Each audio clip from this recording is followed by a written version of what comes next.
வில்லுப்பாட்டு தமிழ்நாட்டின் பாரம்பரிய கலை. வில்லுப்பாட்டு என்பது தமிழ்நாட்டின் மிகப் பழமையான நாட்டுப்புறக் கலை வடிவங்களில் ஒன்றாகும். வில் என்றால் வில்லும், பாட்டு என்றால் பாடலும் ஆகும்.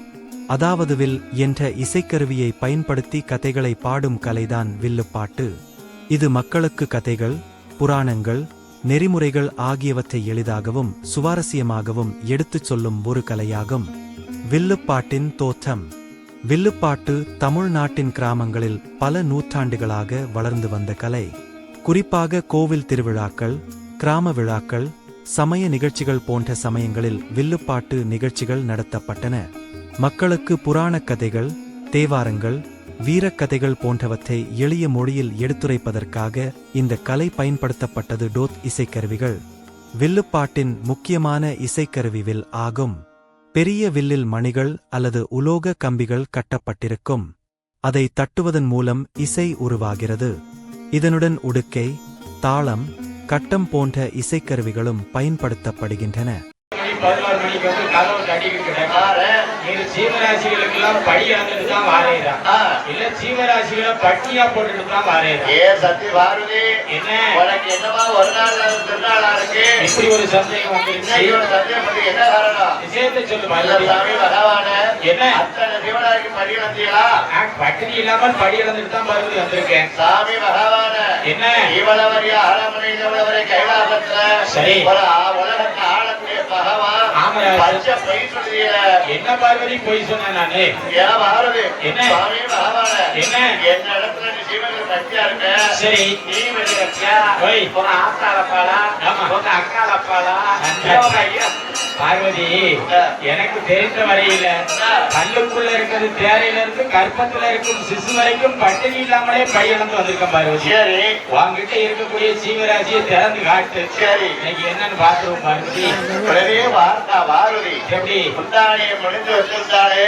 ஆமா சாமி. முந்தானி அழுத்துமே திறந்து வார்த்தா. சரி, சித்தருப்பு உயிருக்கு தகுந்தபடி அப்படியே தென்னதை கவி பண்ணி ஆமா சாமி அப்படியே சுத்தி சுத்தி வந்துகிட்டு இருக்கேன். சிமலுக்குள்ள கட கடந்து சொல்லுங்க. பகவான் சொல்றார் பாருங்க. எப்படி சாமி? பாரதி, என்ன வில்லுப்பாட்டு குழுவில் பொதுவாக ஒரு தலைமை பாடகர் இருப்பார். அவர் கதையை பாடுவார். மற்றவர்கள் அதை ஒத்துக்கொண்டு பாடி தாளம் கொடுத்து நிகழ்ச்சியை சுவாரஸ்யமாக்குவார்கள். வில்லுப்பாட்டின் சிறப்புகள். வில்லுப்பாட்டின் மிகப்பெரிய சிறப்பு கதை சொல்லும் முறை ஆகும்.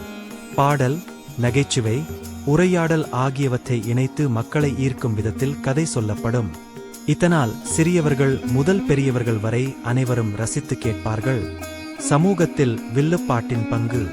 முன்னொரு காலத்தில் மக்கள் கல்வி குறைவாக இருந்தபோது நல்ல பழக்கங்கள், சமய கதைகள், வீர வரலாறுகள் ஆகியவற்றை மக்களிடம் பரப்ப வில்லுப்பாட்டு முக்கிய பங்கு வகித்தது.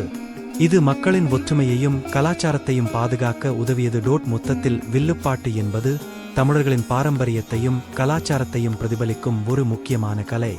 இன்றைய தலைமுறையினரும் இந்த கலையை பாதுகாத்து வளர்த்தால் தமிழர் பண்பாட்டின் பெருமை என்றும் நிலைத்திருக்கும்.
ஆமையா மன்னிக்க சொல்றா சரி அப்படி இருந்தாலும் பகவான் ஆமா